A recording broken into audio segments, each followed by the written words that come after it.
Welcome back, guys, to week 5 of Best Raid Teams.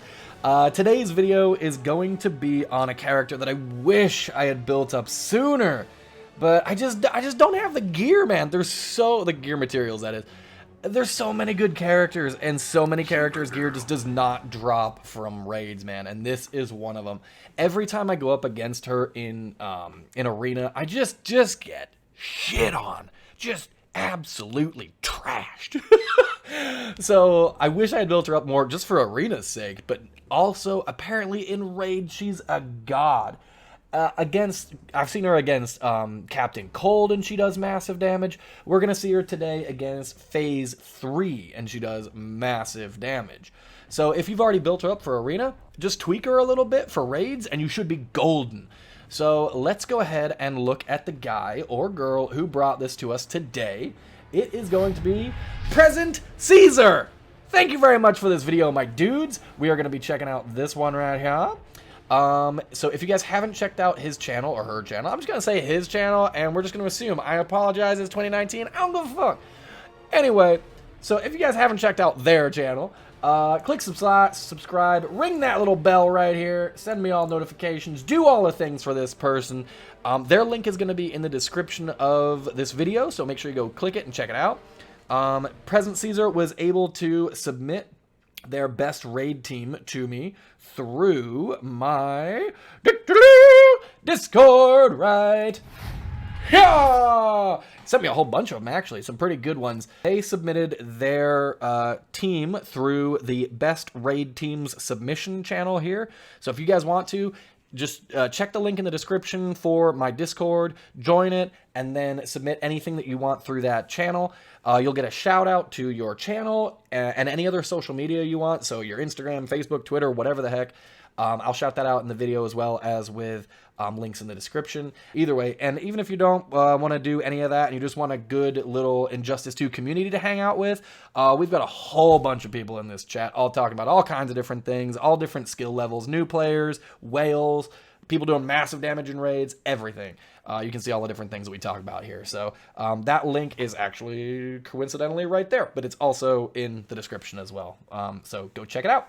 And if you don't, you're a bitch and you're dead to me. Anyway, so let's check out Multiverse Armored Supergirl's passives. So she is probably like one of the most complicated characters to read. Her and Silver Banshee both are just ridiculous to try and read through their abilities and figure out how you're going to play them with other characters. When I was telling NRS, hey, make sure that you've got passives that work with different characters and you can play different styles because they all mesh together. They took that way too seriously and created all these passives that are freaking insane now, and you have to figure out the best strategy for them. And it's hurting my head, and that's why I love PresentCaesar for figuring this out for me. So let's check it out here. So again, my Multiverse Armored Supergirl is garbage, but her passive 1 is Multiverse Power. She starts with 0.8 power bars per multiverse teammates and multiverse opponents. So if you've got multiverse teammates on your side, then you already start with some power. That's pretty great, especially when you're in arena that's golden. But in raids, I don't really know how much it's gonna affect, you know, the long-term gameplay, right? Either way, pretty good though. Passive 2. So 10% power generation from Might opponents. That's pretty awesome if you're fighting against Brainiac, who has Might teammates with him. Now, if you can also get any, like if you're in, I don't know, challenge mode or anything like that, there could be like 4 Might opponents. So you're almost half again on your power generation. But again, we're talking about raids. Let's get back to raids. This is ridiculously good because you get to use your specials way more often, especially with the characters that you're going to play with that character. So then, passive 3 is just a damage on tag-in plus power gained. So it's unblockable. You're going to jump in, hit the ground, or hit the character, and interrupt their damage if they're doing a special or something along those lines, and gain power bars, which is pretty cool. Now, it gets into the complicated portion in the special 1, 2, and 3, right?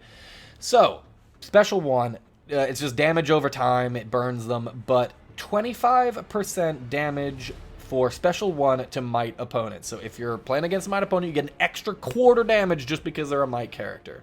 Applies burn, halving the current defense of active opponents for 20 seconds. So for 20 seconds, you can do double damage as long as their defense is like 75%. It's not going to be 75% against the phase that we're going to play against, but it's still pretty dang good. It's not nothing to shake your head at, right? Multiverse crit attacks cannot be resisted by burning opponents. That's the portion you care about. You can crit on any phase and they won't be resisted at all. Like, woo! That's ridiculous. All right. So, Special 2, damage. Multiverse team members gain crit immunity buff for 15 seconds, 7 bonus seconds per multiverse team member. Meh. All right, cool. And remember, these numbers go up as you increase your passives, right? Or not your passives, but as you increase the skill level. So multiverse team members gain 20% defense buff for 20 seconds, bonus 10% per multiverse team member. So if you're using these correctly, you might be able to drop down the amount of defense and health that your character has and put it all into attack, because you can use the specials in a way that will give you higher survivability, right? Special 3. Look at it, like, you gotta think about all this while you're playing. This is way too much for my dumb self, okay?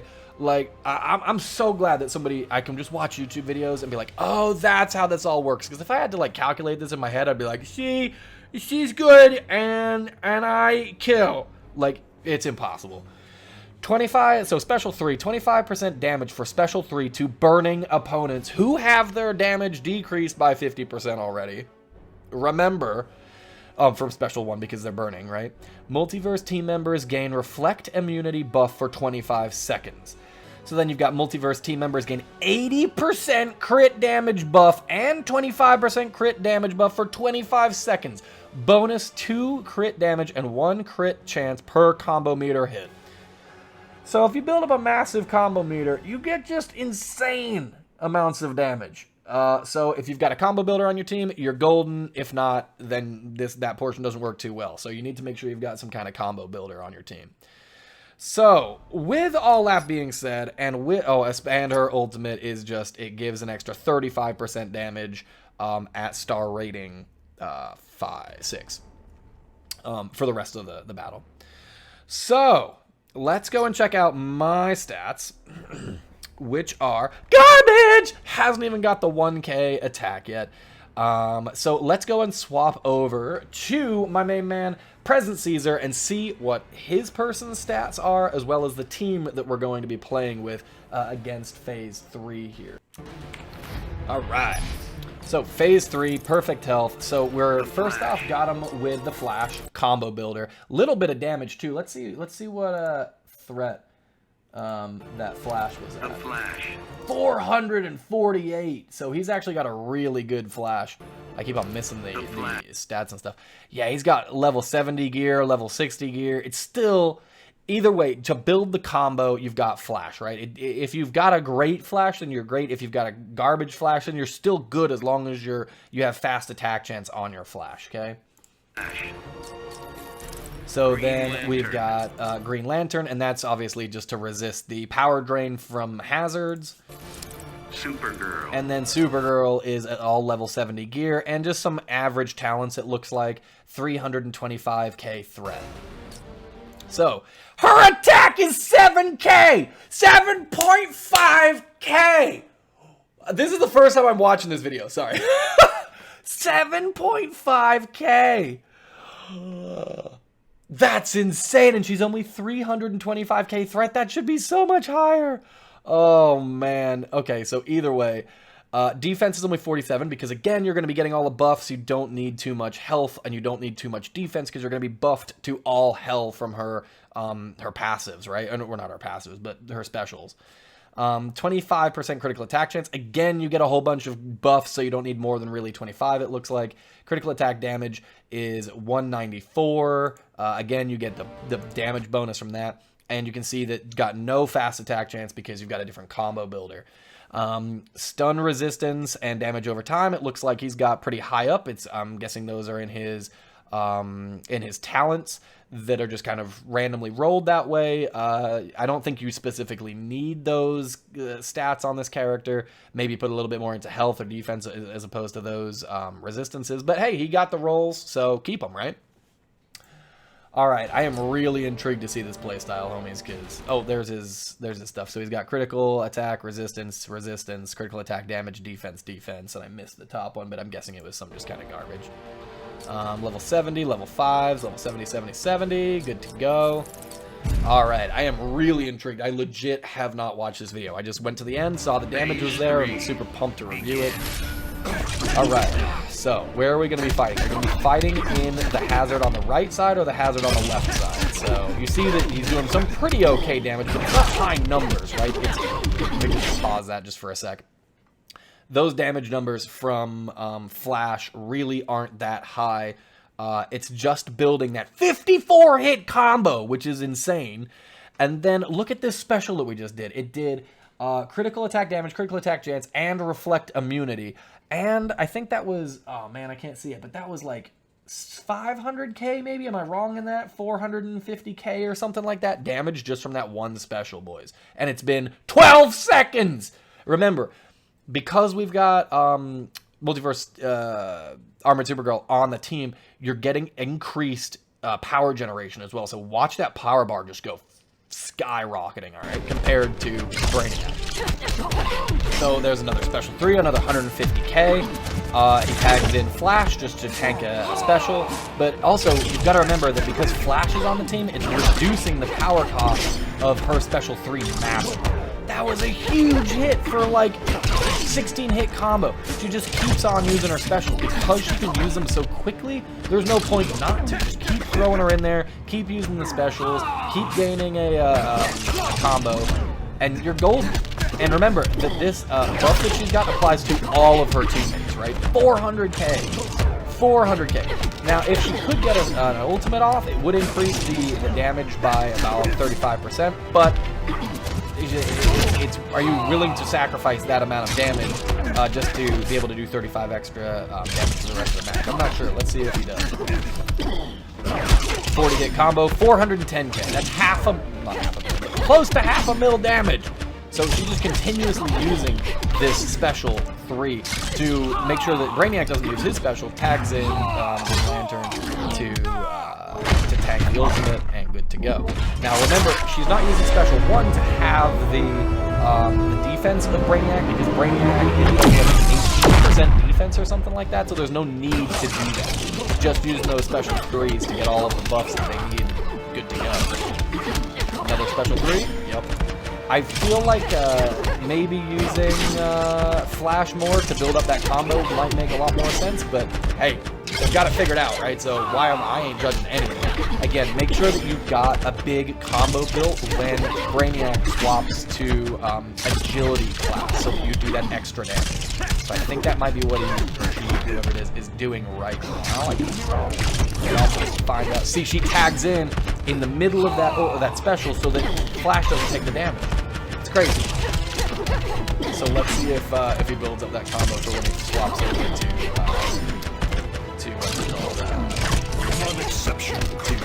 class. This is similar to the way that Black Adam plays, by the way. It's literally just, oh look, there's the agility class with no combo. It would have been great if he tagged in and done that. Let's see. So we got 28 hit combo. It could have been better, but who cares? This is still doing massive damage, right? And he's gotten 3 specials in against agility right now, 4 specials in. 136k damage with no combo. That's amazing. I would love to see the stats on this Flash. I imagine, look at that, perfect tag again. I would imagine that the Flash has 75% fast attack chance, but I don't know. We'll see.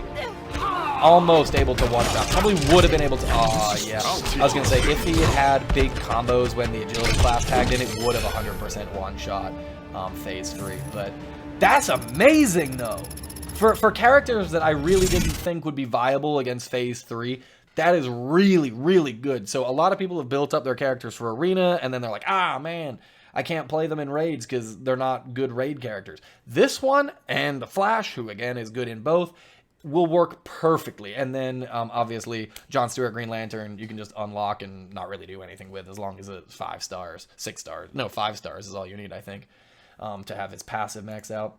So either way, yeah, that is amazing damage with that character. Probably other people have gotten way higher damage on different phases and stuff like that, but phase 3 is very hard to fight in, and he made it look easy because of the tag in and because of the playstyle that he was using, just to ensure that when he was using his specials, Brainiac couldn't use any of his specials.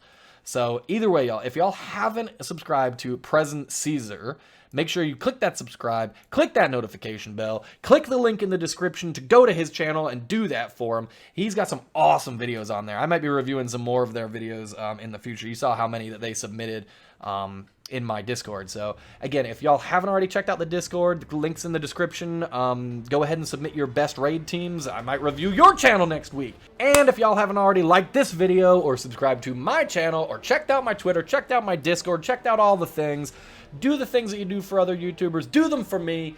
Much love, homies, and I'll catch y'all in the next video. Peace, guys!